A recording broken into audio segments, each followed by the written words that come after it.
Hi my friends, I'm Tammy. Welcome back to another video. Welcome to my channel. Today we're talking about 10 things, and I can count them on all of my fingers, 10 things that every artist struggles with or fears. So you may have gone through these already, or maybe going through them now, or they might come to you in the future. But hopefully they can help you to feel that you are normal, that what you're going through is something that we all struggle with, and it's okay, and we get through it. So number one is struggling with obsessing over our craft. So it's very easy to get caught up in the world of painting or creating whatever you're doing and kind of forgetting about real life, going through the motions, making sure that when you wake up in the morning, you're posting in your social media platforms, that you're practicing. I'm going to talk about painting today because that's what I do. Getting up, getting the painting samples in, getting the practice in, making the tutorials, and then wanting to do the next one and making the scripts for that, writing down all the information that you want to cover. And lo and behold, sometimes you start to forget a little bit about real life and what that looks like and who that includes. And it's a good thing to have a balance here, because if you don't have a balance, you're going to find yourself a lot more just kind of recluse in your own environment, doing your own thing, which it's a good thing to be excited about art, but being able to balance out your work life, if it is your job, your work life, or if it's your hobby life, your social life, getting enough rest, eating well, exercising, all the things, so that you can do your art in the best way possible when you're taking care of yourself. I'm also an artist and a therapist. I meant to say therapist. I'm also a therapist. And so I like to add in a little bit of that self-care stuff. I think it's really important. One way to find balance can just be to set a time limit. If you have a project that you need to do, maybe it's a composition, make sure you have a little timer, put an hour or two on there, and then go take a break, take a walk, take a breather, do something else, something relaxing, and come back to your art refreshed and relaxed. Okay, so the second thing that we fear is that people will judge us. And yeah, you're right, they will, and they do. And it's one of those things that we have to start being okay with, kind of changing the narrative in our head about what happens if someone says something negative. How will we deal with it? Do we respond to it? Do we ignore it? Do we allow our followers to respond? Because often they will come to bat for us, and we don't have to do a lot. Most of the time people are just trying to troll and get your attention. Is it worth the time of day? Something to think about. But also, one way to desensitize us to that is by sharing things that may not be perfect. There's no room for perfectionism in art. I always say that. And so share your flops and write a story about what happened and how you felt. Once I shared what I called an ugly painting and how I had an idea and it didn't go well. And someone said, basically, how dare you call your art an ugly piece of art? She's like, I would never say that my art is ugly. And I said, you know what? As a person who's trying to, be honest with myself, it's okay for you to say, I made something ugly. But then it helps to push you to try again and do something that you like better. Let's not just bury our head in the sand and pretend that nothing happened. It's okay to acknowledge and admit things. If you don't like something the way it turned out, it's okay. You're not meant to be perfect. But sharing that information with people helps them, as they're a growing artist, or maybe even an artist that's been doing this for years, helping them to feel comfortable and knowing that they're not the only ones that struggle, that you struggle as well. And it helps people to feel that sharing some of the things that aren't ideal, it's a normal process. So the third fear that artists have is the fear of failure. And just this idea that you might be putting things out on social media, you might be having a shop trying to sell your products. Maybe you have a course that you want people to sign up for and no one's doing it. Maybe you're not getting enough views, enough comments, enough engagement in your reels, in your long form videos, and you're just ready to give up. Don't do it. Remember that with art, it takes years. I'm still struggling. I'm still trying to figure it out. I'm still trying to grow my channels and my engagement. And there are many days, even today it happened, where I'm just I'm not getting the views that I need, that I want. What's happening? YouTube, your algorithm stinks. I hate it. And I have to remind myself, this takes a long process. So instead of thinking, okay, tomorrow I want to have 200,000 views in my videos, think, okay, well, maybe in a year I will have grown my audience this much. Maybe in a year, I will have sold this amount of paintings. Let's look at the long term here. So remember, it takes a lot of time. The art world is saturated, but if you have your niche, you have the little thing that makes you unique, that you're really good at, you're gonna find your audience little by little. They don't know where you're at yet, but just keep trucking along because it is a long-term goal. I want you to experience joy and peace and relaxation, just like I do when I paint, and I use art for self-care as well. Okay, so this is one that I just addressed last week in my 12 things I wish I knew when I first started watercolor painting video. It's gonna be linked below if you wanna check it out. And I feel like it might have some good helpful information for you, especially if you're starting out and you'd like to know. But number 4 is the fear of messing up and making something ugly. So guys, this is something we just have to get over. Our brains like to be perfect. And especially when it comes to art, we somehow feel like every painting that we put out needs to be perfectly put together. The composition has to be top notch and the colors have to run together well, and it has to be a masterpiece that everyone's gonna wanna pay for. And that's just a ridiculous thought. It's a delusional thought that we don't need to be focusing on. So what I would tell you is allow yourself, tell your brain, I'm gonna make something ugly. I know it sounds weird, but allow yourself to mess up. Give yourself the freedom, because here's the thing, what am I doing? It cuts the expectations that it's gonna come out really, really well, and it's gonna be lovely. And sometimes if you're making a composition that you want to film, that you want to put out there on a reel or maybe on a YouTube video, or it's maybe something, a commission from someone, for someone, make a sample, make several samples and try it until you see something that you like. Don't worry so much. If you mess up, remind yourself, hey, every brushstroke makes me a better painter. I'm getting better, I'm learning in this process. Think of it as growth, don't think of it as failure, because if you think of it as failure, you're gonna give up. You're gonna wanna give up, you might actually give up, and you're gonna miss out on this incredible art journey and a lot of opportunities that you will find in the future. Okay, so number 5 is the fear of wasting supplies, which is so common. And I addressed this in the other video as well. And I do have a video I'm gonna link below about painting on crappy paper, but this idea that we have to paint on 100% cotton paper every time, or else our artwork is just gonna look like trash and we're gonna give up. Honestly, professional paper is the best, but I would encourage you to paint on whatever you have. Do you have a grocery bag, a paper bag? Paint on that for practice, for muscle memory, for brush strokes, for learning, for understanding how your brushes move, how your paint works. Paint on printer paper, fold it in half. Yeah, I've done that before.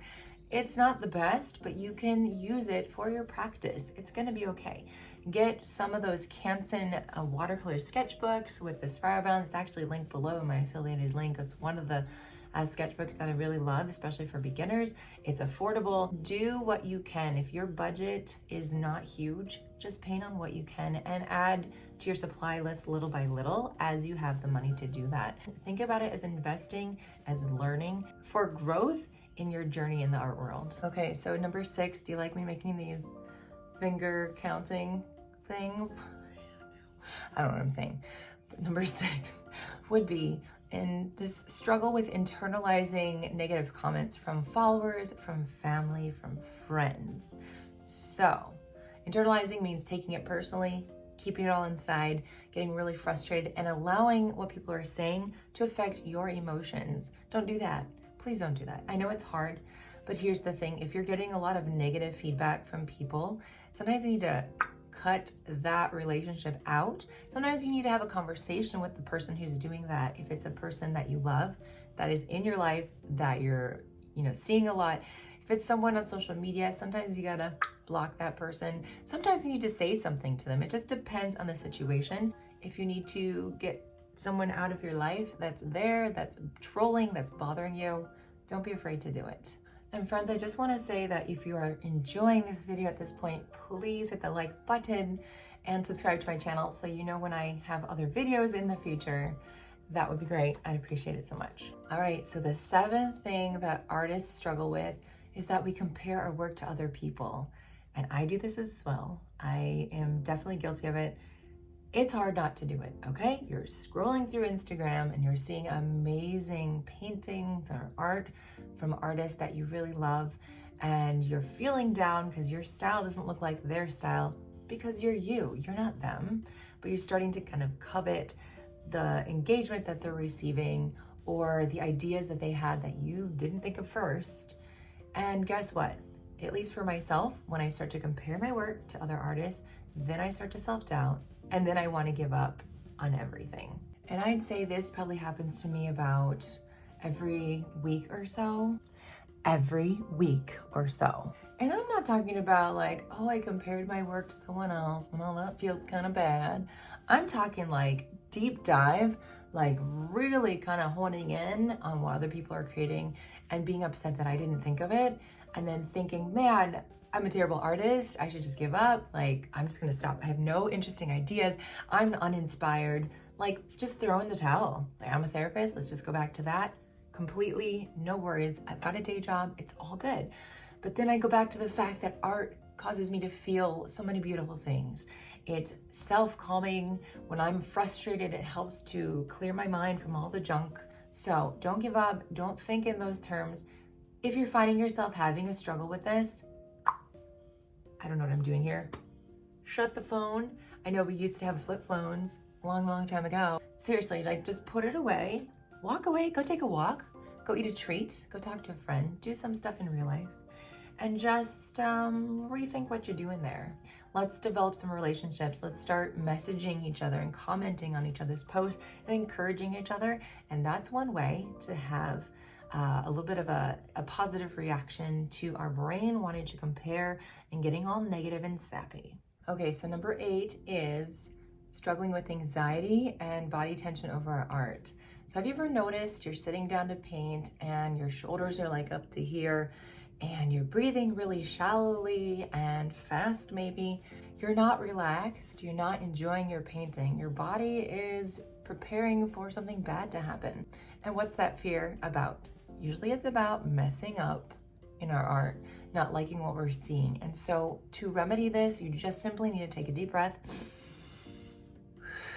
relax yourself, take a couple deep breaths, remind yourself this is practice, this is supposed to be fun. Every brushstroke gets me one step closer to being a little bit better, a little bit more proficient in my craft. And don't worry about it. That narrative needs to change. Anxiety has no place in, and perfectionism, no place in our art. So just breathe it away. So number 9 would be fearing finding our style or struggling with finding that style. What is your style? I've seen different videos from artists over the years about what you can do to find your style out. And then I've heard other people say, listen, don't even worry about it. And I think I would probably prescribe to the second thing. One thing that I thought was helpful that I heard was to go to Pinterest, scroll through, and just start saving all the things that you like, that inspire you, that you think are beautiful, because when you are saving those things, that's what reflects more of your style. And then try different things. Try painting something 3 different ways, using different colors, using different brush strokes, different brushes. And then you can kind of figure out what is that style that's starting to emerge that you really like, and go with that. Not that you're copying someone else's style of painting or crafting, but that you are utilizing some of that information, that knowledge, what you're learning about yourself, applying it to your artwork, making it uniquely yours, and then running with it. Okay, so the number 10 thing that we fear as artists is being ourselves. I'm not saying this is the top thing, but I'm just saying this is the last one I'm gonna talk about. But not being able to be who we are, especially when we're posting on social media, we have this need to project a persona that may not be accurate. We're looking around again, comparing our work and our persona and our presence to other people's presence on social media, and we're wanting to change things based on what we like in other people.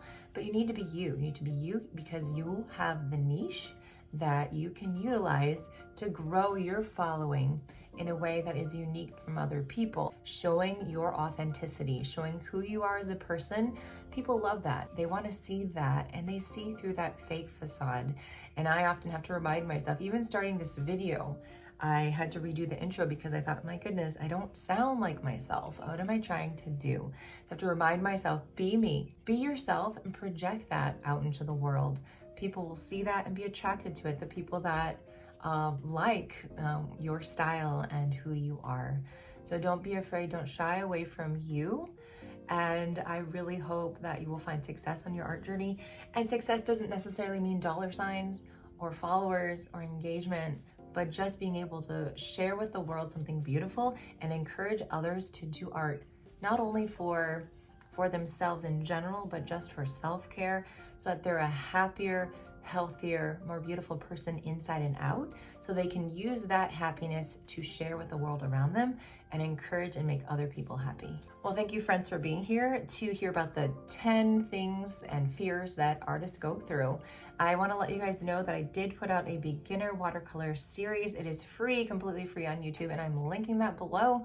If that sounds like it's interesting to you, we go through all kinds of information, and that's something that you can utilize right now. Also, if you are interested, I teach watercolor on Patreon, and that's a place where I offer bonus content, art prints, exclusive tutorials, live stream with me, and so much more. So if you're interested in trying it out for free for 7 days, the link is also down below. Thanks for being here, guys. I appreciate you all. I'll see you soon on the next video.